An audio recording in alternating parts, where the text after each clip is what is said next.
இந்நிகழ்வில் டாக்டர் ஜாகிர் நாயக் இந்திய சமூகத்தின் அச்சுறுத்தலா என்கிற தலைப்பின் கீழ்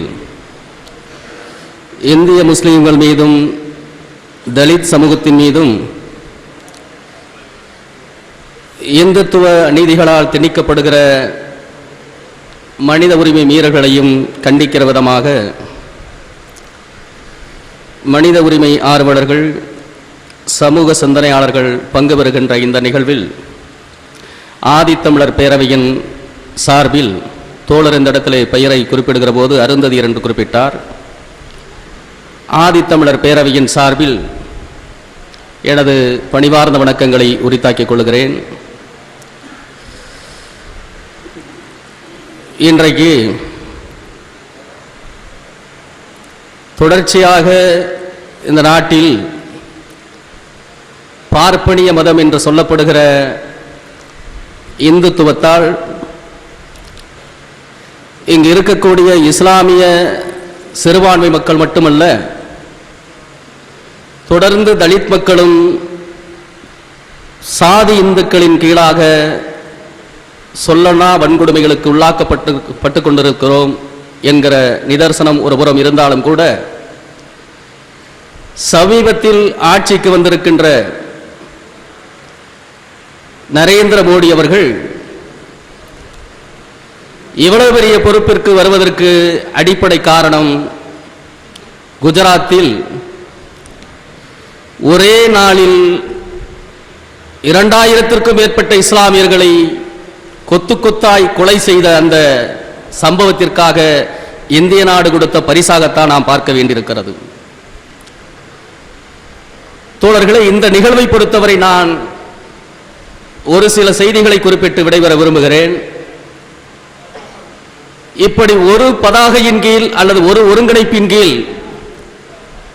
இந்துத்துவத்தால் யாரெல்லாம் எதிரிகள் என்று சொல்லப்படுகிறார்களோ, குறிப்பாக தலித்துகள், நாத்திகர்கள், அம்பேத்கரிய பெரியாரியவாதிகள், கம்யூனிஸ்டுகள், கிறித்துவர்கள் என்று சொல்லப்படுகிற இந்துத்துவத்தால் யாரெல்லாம் எதிரிகள் என்று குறிப்பிடப்படுகிறார்களோ அவர்களெல்லாம் ஒரு குடையின் கீழ் திரள வேண்டும் என்பதற்கு ஒரு முன்னுதாரணமாக இந்த நிகழ்வை நான் பார்க்கிறேன்.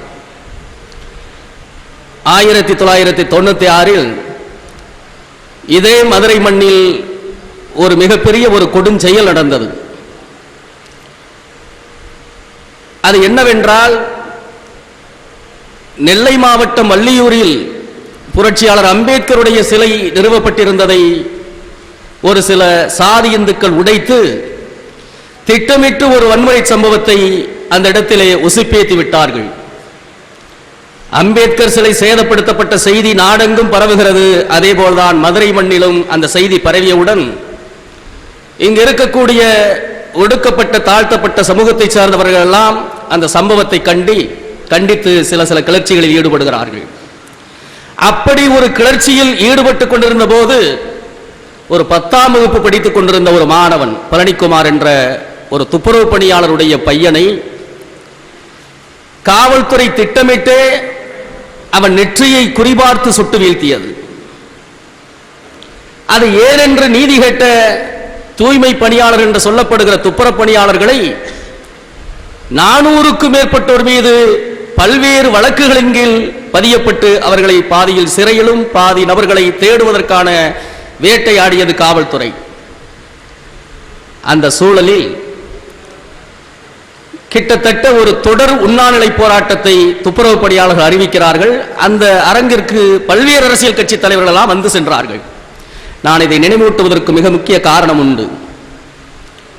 பழனிக்குமார் படுகொலைக்குள்ளாக்கப்பட்ட அந்த பள்ளி மாணவன் தாழ்த்தப்பட்ட சமுதாயத்தில் ஒரு அருந்ததியர் பிரிவை சார்ந்தவனாக இருந்தாலும், அந்த ஒடுக்குமுறைக்கு எதிராக இங்கிருக்கக்கூடிய தலித் சமூகத்தை சார்ந்தவர்கள் உண்ணாநிலை அறப்போராட்டத்தை நடத்தி கொண்டிருந்த போது துப்புரவு பணியாளர்கள் இங்கு ஒரு வேலை நிறுத்தத்தை நடத்துகிறார்கள். துப்புரவு பணிக்கு யாரும் செல்ல மாட்டோம், குப்பை பெருக்க மாட்டோம், சாக்கடைகளை சுத்தம் செய்ய மாட்டோம், கழிவுகளை அகற்ற மாட்டோம் என்று தொடர் வேலை நிறுத்தத்தில் ஈடுபட்ட போது இங்கு இருக்கக்கூடிய அரசு எந்திரம் அருகில் இருக்கக்கூடிய கிராமத்தை சார்ந்த தாழ்த்தப்பட்டவர்களை அழைத்து வந்து தற்காலிக வேலை கொடுக்க முற்பட்டார்கள். அப்படி தற்காலிக வேலை கொடுக்க முற்பட்டவர்களை தடுத்து நிறுத்துகிற போது காவல்துறை மிகப்பெரிய அச்சுறுத்தலை எங்கள் மீது ஏவிய போது அப்படி வருகின்ற தோழர்களிடம் சில தகவல்களை சொல்லி உன் சமூகத்துக்கு எதிராக இங்கு நடத்தப்படுகிற கொடுமைக்கு எதிராக நீ உள்ளே வரலாமா என்று நீதி கேட்டு எங்களோடு கரம் கோர்த்தவர்கள் இஸ்லாமிய சகோதரர்கள் என்பதை நான் நினைவூட்ட கடமைப்பட்டிருக்கிறேன். அப்படி கரம் கோர்த்த காரணத்தினால் அப்போது தடா வழக்கிலே உள்ளே சென்று வந்திருந்த தோழர் சீனி நைனா முகமது என்று கருதுகிறேன், எனக்கு சரியாக பெயர் நினைவில்லை. அவர் எங்களுடன் இருந்து கிட்டத்தட்ட 20க்கும் மேற்பட்ட வாகனங்களை எடுத்துக்கொண்டு அந்தந்த பகுதிகளுக்கு சென்று வருகின்ற தோழர்களை தடுத்து நிறுத்தி அனுப்பினார்கள்.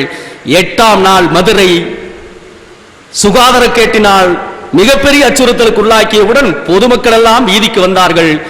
குப்பை எல்லுவோரின் கோரிக்கையை நிறைவேற்றுங்கள் என்று பொதுமக்களை வீதிக்கு வரை வைத்த அந்த சூழலை உருவாக்கியவர்கள் அன்பு சகோதரர்கள் இஸ்லாமியர்கள் என்பதை நாங்கள் தாழ்த்தப்பட்ட மக்கள் மறுக்க மாட்டோம். அப்படித்தான் அதே போன்று கோவை கலவரம் செல்வராஜ் என்ற ஒரு போக்குவரத்து காவலரை ஒரு சில தோழர்கள் சில முன்விரோதம் காரணமாக படுகொலைக்குள்ளாக்கப்பட்டதற்காக ஒட்டுமொத்த இஸ்லாமிய சமூகத்தின் மீதே வெறுப்பு கொண்டு அப்போதிருந்த ராதாகிருஷ்ணன் என்று கருதுகிறேன் கோவை மாநகரத்தினுடைய ஆணையர் காவல்துறை ஆணையாளர், அவர் முழுமையாக தன்னை ஒரு RSS என்று காட்டிக் கொண்டவர். திட்டமிட்டு அங்கிருக்கக்கூடிய இஸ்லாமியர் பகுதிகளுக்கு சென்று பெண்கள் வைத்திருந்த தண்ணீர் குடங்களில் வெடிகுண்டு இருப்பதாக எடுத்து இஸ்லாமியர்கள் வீட்டில் வெடிகுண்டுகள் இருக்கிறது, ஆயுதம் இருக்கிறது என்று அந்த இடத்தில் ஒரு கிளர்ச்சி ஏற்படுத்தி ஒரு வன்முறை கலவரத்தை தூண்டினார்கள். காவல்துறை தூண்டியது. எந்த இடத்திலும் இஸ்லாமியர்கள் வன்முறையில் இறங்கவில்லை. அப்போது அந்த பகுதியை சார்ந்த உக்கடம் போன்ற பகுதியை சார்ந்தவர்கள், வெரைட்டிகால் ரோடு பகுதியை சார்ந்தவர்கள் தாழ்த்தப்பட்ட அருந்தேர் வாழக்கூடிய பகுதிக்கு சென்று நாமெல்லாம் இந்துக்கள், மதுரை வீரனை வணங்குகிறவர்கள், ஒரு இஸ்லாமியன் இந்த நாட்டில் வந்தேரியாக வந்தவன் எப்படி நம்மை தாக்குதல் நடத்த முடியும் என்று அருந்தவர்களை உசுப்பியேற்றியவர்கள் யார் என்று கேட்டால் இந்து முன்னணியை சார்ந்தவர்கள். இப்போது கூட அர்ஜுன் சம்பத் என்று அவன் ஒடுக்கப்பட்ட சமுதாயத்தில் பிறந்தவர் தான். சில கோடிகளுக்கு விலை போய் இப்போது இந்துத்துவத்தை பரப்பிக் கொண்டிருக்கிறார். அப்படி அங்கு இருக்கக்கூடிய அருந்தேர் மக்களை உசுப்பேத்தி சோபா என்று கருதுகிறேன் ஒரு பெரிய ஜவுளி நிறுவனம், அந்த நிறுவனத்துக்குள்ளே புகுந்து பல கோடி ரூபாய் மதிப்புள்ள துணிகளை களவாடச் சொல்லி காவல்துறை வழிகாட்டியது. பாதுகாப்பாக காவல்துறை நின்றது. பல்வேறு இஸ்லாமியர் கடைகளுக்கு சென்று நகைகள், துணிகள், அரிசி போன்ற பல்வேறு விதமான பொருள்களை கொள்ளையெடுத்து சென்றார்கள். அதனுடைய மதிப்பு மட்டுமே 60-70 கோடியாய் தேரும் என்று சொன்னார்கள். அத்தனையும் அருந்ததிர் பகுதிக்கு சென்றது. 2 நாள் கழித்து காவல்துறை உள்ளே புகுந்தது. கொள்ளையடித்த குற்றத்திற்காக சக்கிலியன் சிறைக்கு போனான் அருந்ததியர். அந்த பொருள்கள் எல்லாம் காவல்துறை அங்கிருந்து திருடி தன்னுடைய வீட்டுக்கு எடுத்து சென்றது. அப்போது இஸ்லாமியர்களை அந்த புறம் நிறுத்தி வைத்து அருந்ததியர்களை இந்த புறம் நிறுத்தி வைத்து பாதுகாப்புக்கு இடையமாக காவல்துறை அருந்ததியர்களை பயன்படுத்தி இஸ்லாமியர் மீது குண்டுகளை வீசினார்கள், துப்பாக்கி சூடு நடத்தினார்கள். ஆனால் ஒரு இஸ்லாமியன் கூட எதிரில் நிற்கிற சக்கிலியனை தாக்குவதற்கு கிஞ்சித்தும் எண்ணவில்லை. அப்படி ஒரு எண்ணி இருந்தால் உக்கடத்தில் வாழக்கூடிய சக்கிலியர்கள் ஒட்டுமொத்தமாக அழிந்திருப்பார்கள். அப்போதும் இஸ்லாமியர்கள் அருந்ததியர் பின்னால், தலித்துகள் பின்னால் நின்றார்கள் என்கிற வாஞ்சை எங்களுக்கு உண்டு. அப்படி தொடர்ச்சியாக கரம் கோர்த்த காரணத்தினால்தான் ஆதித்தமிழர் பேரவை 94 உருவான பிறகு தலைவர் அதியமான் தலைமையிலே எந்தெந்த பகுதிகளெல்லாம் RSS இந்து முன்னணி காலூன்றி அந்த மக்களை இந்துத்துவத்தின் கோட்பாட்டின் கீழ் உருவாக்கி கொண்டிருந்ததோ அந்த பகுதிகளுக்கு சென்று அம்பேத்கரிய பெரியாரிய கருத்துக்களை விதைத்தோம். இப்போது 15 ஆண்டுகளாகிவிட்டது. ஒரு அருந்ததியர் பகுதியில் கூட இந்துத்துவ அமைப்புகள் காலூன்றாத அளவிற்கு வெளியேற்றப்பட்டிருக்கிறார்கள்.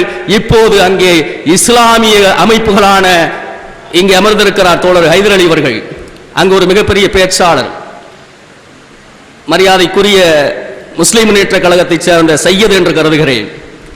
அவர் எங்கள் பகுதிக்கு வருவார், நாங்கள் அவரது பகுதிக்கு செல்லுவோம்.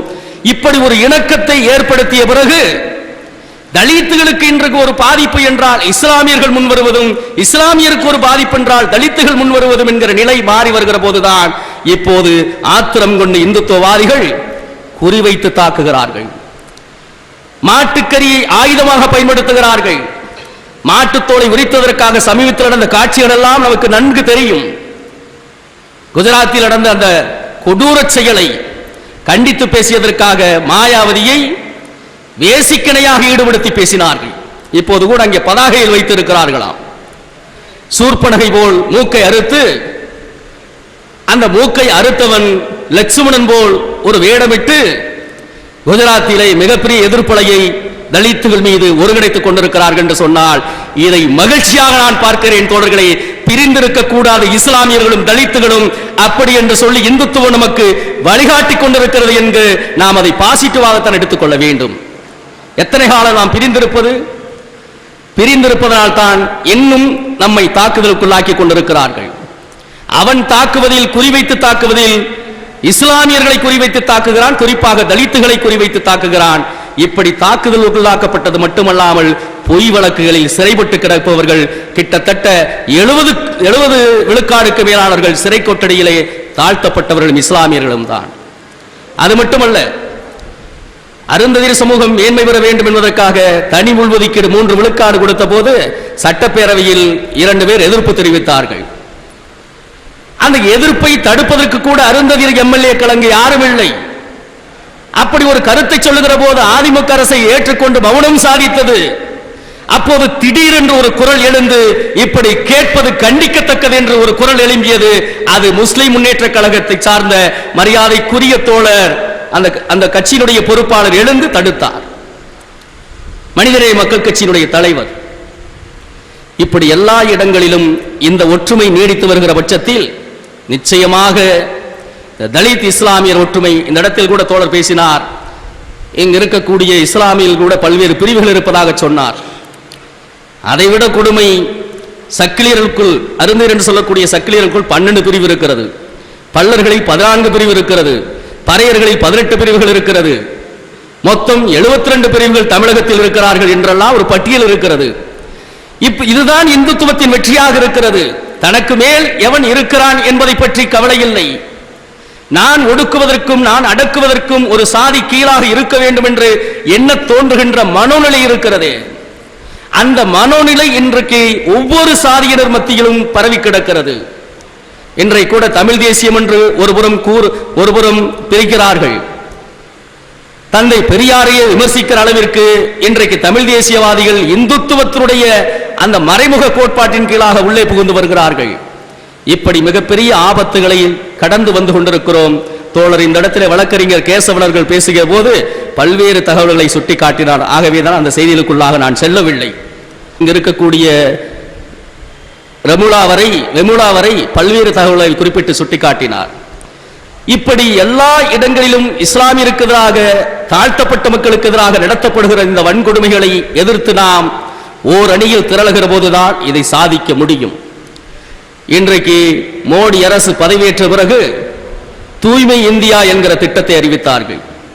ஒரு காலத்தில் சொன்னார், மலமள்ளுகிற தொழில் என்பது கடவுளுக்கு பணியாற்றுவதற்கு இணையான தொழில் என்று சொன்னார். கடவுளுக்கு நேரடியாக மோட்சத்துக்கு செல்லலாம் என்று மலமள்ளுகிறவர்களை பார்த்து இதே மோடி சொன்னார். நாங்கள் கூட கேட்டோம். நாம் நிறைய காலம் இந்த எவனவனோ கழிக்கிற மலத்தை சக்கிலியர்கள் அள்ளிவிட்டோம்.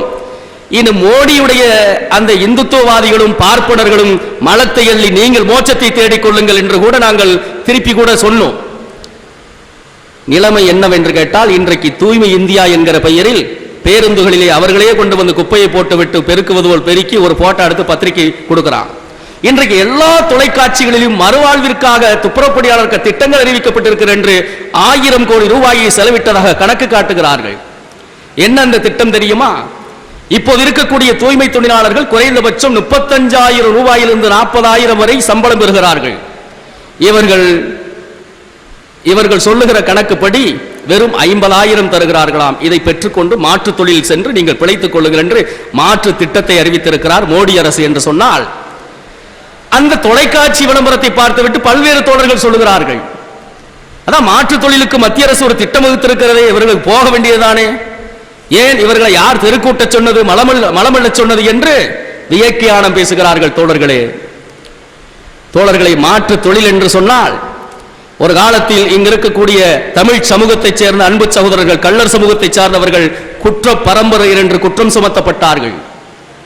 அப்படி குற்றம் சுமத்தப்பட்ட கள்ளர் பரம்பரையை தொடர்ச்சியாக இந்த அரசு தத்தெடுத்து அந்த குழந்தைகளை படிப்பதற்கான வழிகாட்டுதல் செய்தார்கள். அந்த சமூகம் மறுவாழ்வு அடையும் வரை இன்று வரை அதற்கான துறையை உருவாக்கி முழு தொகையை அரசு தனி தொகையை ஒதுக்கி அந்த மக்களை மேம்படுத்திக் கொண்டிருக்கிறார்கள். அப்படி துப்புரவு பணியாளருக்கான வாய்ப்பு இருக்கிறதா?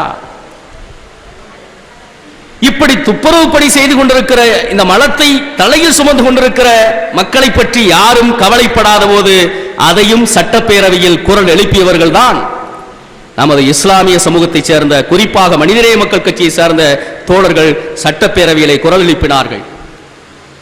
இப்படி இஸ்லாமியர்களுக்கும் தலித்துகளுக்கான அந்த நெருக்கம் ஒற்றுமை என்பது தொடர்ச்சியாக இருந்து கொண்டிருக்கிறது. அது மேலும் வலுப்பட வேண்டும். இனி வரும் காலங்களில் பிரிந்து நிற்பதற்கு நாம் ஒரு மாட்டுக்கதை சொல்வாங்க, அந்த கதையை சொல்ல வரல. இந்த பிரிந்து இருக்கிற சூழலை பார்ப்பனியம் உருவாக்கி வைத்திருக்கிறது. இஸ்லாம் என்றால் வேறு நபர்கள், தலித்துகள் என்றால் வேறு நபர்கள். அடிக்கடி சொல்லுவார்கள், பல கூட்டங்களில் கேட்டிருக்கிறேன், இஸ்லாமிய தோழர்கள் எந்த இடத்தில் பேசினாலும் இஸ்லாமியர்களும் தலித்துகளும் தொப்புள் கொடி உறவுகள் என்று பேசுவார்கள். அது உண்மை என்றால் ஒருங்கிணைந்திருப்போம், தொப்புள் கொடி உறவாய் இருப்போம். இதை போன்ற ஒடுக்குமுறைக்கு எதிராக கரம் கோர்ப்போம், இந்துத்துவத்தை வேறொருக்கும் வரை இணைந்திருப்போம் என்று சொல்லி வாய்ப்புக்கு நன்றி கூறி முடிக்கிறேன். நன்றி, வணக்கம். திரு நாகராஜ், செயலாளர், ஆதித்தமிழர் பேரவை. பெயரை துவக்கத்தில் சற்று மாற்றி சொல்லியதற்காக வருத்தம் தெரிவிக்கின்றேன். மிக அருமையான முறையில் தலித் முஸ்லிம் சமூகத்தினுடைய ஒருமைப்பாட்டை பற்றி, ஒன்றுபடுதலினுடைய அவசியத்தை பற்றி